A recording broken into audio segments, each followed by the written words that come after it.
Story 1. When working in retail and you cannot say anything rude to customers, old men like to say wild things like, "You look like one of those uptight librarian teacher types in an 80s music video who rips off her glasses and lets her hair down and dances on a car," while you were just trying to tell them the total for their purchase. Story 2. My personal least favorite was, "Thanks for the show. I really enjoyed watching you run," said by the absolute creep who followed me for over 2 miles while I was out running. He was in a truck. He rolled down the window and drove slowly while watching me. Couldn't shake him. He laughed while he said it, and I was irate. Story 3. You're pretty for a specific description. Creepy and insulting. Honking or shouting from a moving vehicle is not appreciated. We actually have a song about how much we dislike individuals who do this. Please take the hint. Story 4. I will tell a story about when I was unintentionally creepy. I was at a conference and met up with a new coworker. Walking out of the conference, I asked where she was staying, not because I had any intention of flirting, but because I am awkward and had nothing else to say and wanted to talk about my cool Airbnb.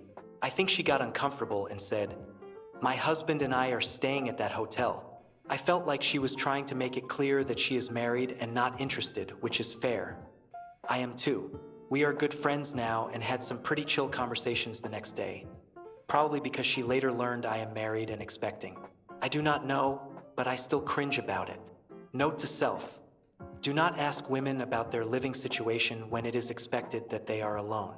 Story 5. I've had men tell my children how pretty their mom is in front of me, and I just find that to be beyond creepy and weird. Don't tell my kids you think I'm hot, and actually, just don't talk to any kids if you're trying to hit on their mom. Weird. Story 6. I liked the perfume a girl at work was wearing and wanted to buy some for my wife. I could not figure out a way to ask her what it was without sounding like I wanted my wife to smell like her. I still don't know what the product is, and I guess I never will. Story 7. I had a guy tell me I would be the hottest girl in the place if I took off my glasses. I told him I would gladly remove them, if it meant I would never see his creeper face again. But sadly, my vision isn't that bad. Story 8. Since I'm seeing similar comments, I'm just going to put here that I have never been catcalled on the street once since I passed the age of 16. I am 25 now and I've never been catcalled since. The most I was catcalled was when I was 14 to 15. Disgusting. Story 9. I'm a man, but I can still say without question that it's "where is my hug at?" People who say that make me incredibly uncomfortable, and it's always exclusively directed at the opposite gender. I say this because I've been asked this by a woman before, and it was the single most uncomfortable experience of my life for a variety of reasons, including that. Story 10. Attempting to make you believe there is something wrong with you, but they would do you the favor of dating you, usually after you have already rejected them. For example, "Sorry, not interested." "Oh, come on. I don't mind your chest being so small. I like flat-chested girls." Story 11. Not saying, but when I was in college, one time I was standing in line at Starbucks. Some random guy 20 years my senior standing behind me that I didn't even make eye contact with thought it was appropriate to reach out and move my bra and tank top straps aside to read the tattoo on my shoulder. If it involves touching a woman you don't know or saying something about their appearance, relationship status, or smile, just do not. Story 12. When I was 18 to 20 years old, I was at a gas station and some creepy man in his 40s said I looked like a model. He suggested I should go to his house to take pictures as he was a photographer and could create a portfolio for me. Story 13. Not a woman, but from experiencing this witnessing, ladies, when Christian men tell you, "God told me one day I would marry you," that's your cue to run. It doesn't matter what you believe or how you feel about him. Nobody has ever said this without hiding a desire to control or abuse women. If it were true, and to be clear, it's not, and the guy deserved you, he would tell you after you decided to marry him, not to coerce you into dating or marrying him. Story 14. I had a customer tell me, "Oh, I love your long hair. It looks very Eastern European. The girls over there don't cut it short and act like men. They're real women over there. Never cut it, please." Okay. Anytime I saw him after that, I went to hide in the back. Story 15. Not exact words, but any type of coercion, like they think just being persistent will change your mind. They think, oh, it's okay. She's just playing hard to get. I'll keep bugging her until I get my way. Oh, just have this drink and relax. Why are you being such a stuck-up person? I'm trying to be nice. Story 16. As a teacher, I cringe so hard when men say, how do your students focus in class? Or, man, I wish you were my teacher. That's not a compliment, and it's disturbing to think about, which apparently they don't do before saying it. In any context, it's weird, but it's worse because I'm a young high school teacher, so I have to be super diligent in maintaining strong boundaries between my students anyway. Story 17. Having a random guy approach you and explain in detail what he wants to do with you can be unsettling. I have experienced this both in person and online. In person, it is infinitely worse because it's harder to persuade him to leave you alone. Now, if it's my significant other, whom I have known for over 25 years, it's incredibly attractive. But some random guy I don't know? Absolutely not. It's a case of stranger danger and a prompt to be on the defensive. Story 18. I have had multiple, more than 5, men attempt to flirt by showing me hardcore pornography on their phones, so I don't even know what men think is okay. I'm old, butch, and queer, so I don't have to put up with as much unwanted male attention as I used to. But lately, I have encountered a few insecure guys who seem to think that degrading themselves and guilt-tripping will score them a pity date.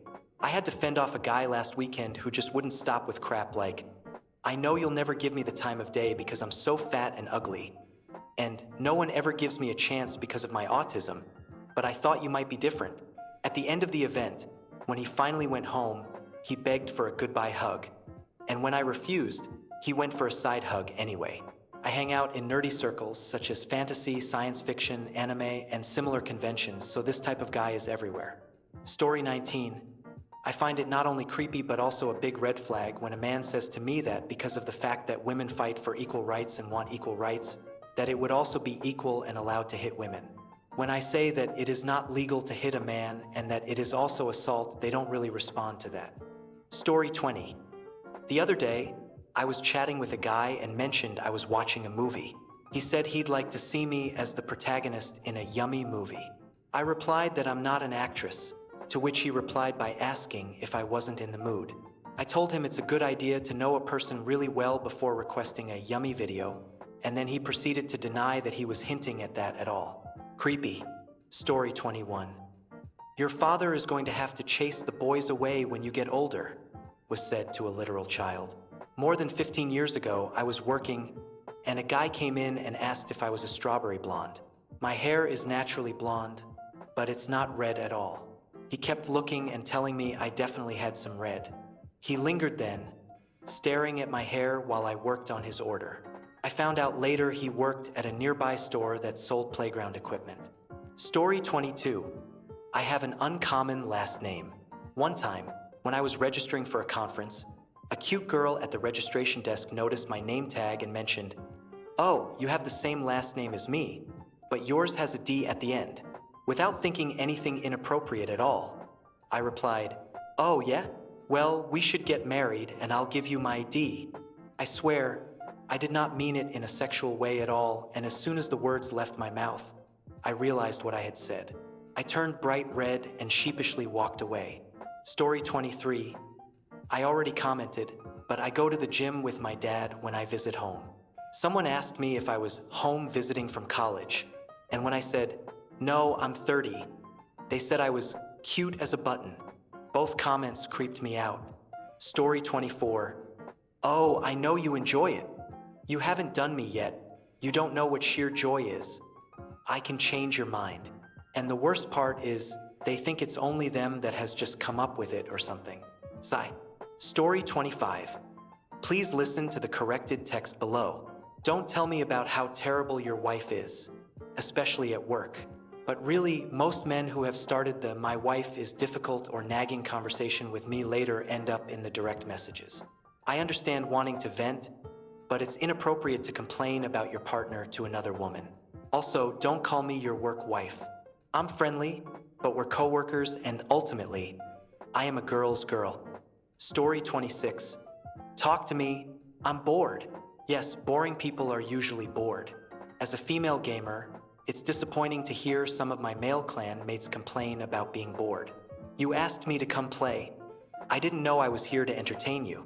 I thought we were going to eliminate some targets. Story 27. I am a dude. One time, I parked my car at the same time as a lady. She parked 10 spots further than all the other cars, so I waited around until she was near me to talk with her. She quickly mentioned that me doing that was creepy. I didn't realize my mistake until then. I then asked her why she parked so far away, and she explained that it's so she could be under a light for later. I thought that meant it would be easier to see her car, but years later, I realized that it's a safety thing for women. Story 28. How old are you? I'm a minor. Oh man, this has frequently happened to me online in games. Back when I was a minor and now that I'm not. Mostly in VR chat and Valorant. Edit, I am a woman and have received this from a lot of older women, majorly in Valorant. Also from men, so it's not gender exclusive. Story 29. I have a guy friend who openly describes situations in which he would find it okay for someone to touch him without consent, or for him to touch another person without consent. He will say something like, if I were in a dark stairwell and someone groped me, I would be okay with it. He happily describes these situations with blurred sexual boundaries. Story 30. Spilling out their tragic backstory and then getting upset if you do not reply immediately. I was talking to this guy, and I said, hey, how has life been? He then proceeded to send me an essay on how he used to sell drugs at 12 and was wanted by gangs because he used to steal from them. That is the short version. It was a 20-minute read. Story 31. I work as a barista, mainly an opener. A regular early morning customer always tells me, behave yourself, then winks at me. It's so creepy and cringeworthy, especially when his kid is in the car. Story 32. I am a dude. One time, while walking out of a store, I said, hello little lady, to my car, the first few days of having my first new car. Right as a teenager got out of her car. I tried apologizing, but trying to explain that I was talking to my car made me sound even creepier and crazier. I think about this often. Story 33. There was a guy who stroked my forearm with the back of his hand and said, your skin is so soft. He gave me Hannibal vibes. Context is everything. If you're with a partner and have gone through the consensual stages of appropriate physical touch, then it would be one thing. Though it sounds unfair, if a woman finds a guy attractive, she will allow certain things to pass as opposed to if she doesn't find him physically attractive. Story 34. I drive students around the University of Florida campus, and there is no low too low. There is no limit to their creepiness. It's like an army of little Christian Bale from American Psycho. Public service announcement. Do not let your daughter near fraternities. They consider them meat and nothing more. Story 35. My colleagues and I were working the front desk at a medical office when a patient told us, I couldn't work here with you too. You're too beautiful. I would end up in jail. He laughed and smiled. The implication that he would assault us because of our attractiveness to him was unsettling. Our boss, who is a man, thought it was sweet and did not understand when I mentioned it made me uncomfortable. I'm glad I don't work there anymore. Story 36. Do you live by yourself? Or do you go to or get off work at this time every day? Just don't. You can ask me about the weather, politics, pets, even tell me about the fight you had with your significant other. Just don't ask me about my daily habits or whether I'm by myself. That's just instant red flags, even though you're probably just making conversation. Story 37. What is your 5-year plan? I learned the hard way this meant he wanted to know my hopes and dreams so he could pretend to want the same, then slowly pull the rug out from under me and destroy the next 3 years of my life. Story 38. Comparing us to fictional characters tells us way too much about what you're into. If I had a nickel for every Velma comment I've ever gotten, I could have gotten LASIK and ditched the glasses. It's not funny, it's not cute, and I promise it's not original. If a woman you're interested in looks like a character you like, I promise someone has already told her, especially if she has similar interests or social circles to you. Story 39. Sorry, I know this is primarily for women, but as a man who has also seen other men engage in unsettling behavior, I think it's creepy when a man fails to understand social cues and blatantly asks for sex. It's further troubling when they don't respect personal boundaries, continuing to insist despite clear signals of discomfort. Some even go to the extent of proclaiming themselves as a catch, using lines like, "You can trust me," despite being a stranger, or "You look pretty when you smile like that." Also, asking invasive questions about a woman's destinations or where she lives, especially when she is clearly not comfortable, is a form of prying behavior that's inappropriate. Story 40. Asking a yes or no question and then immediately asking the same question again, often in a slightly different way, is an interesting tactic. A prime example can be found in Biggie's song Big Papa. At the end, when Diddy says, "All right? Is that all right with you?" It gives off major creep vibes.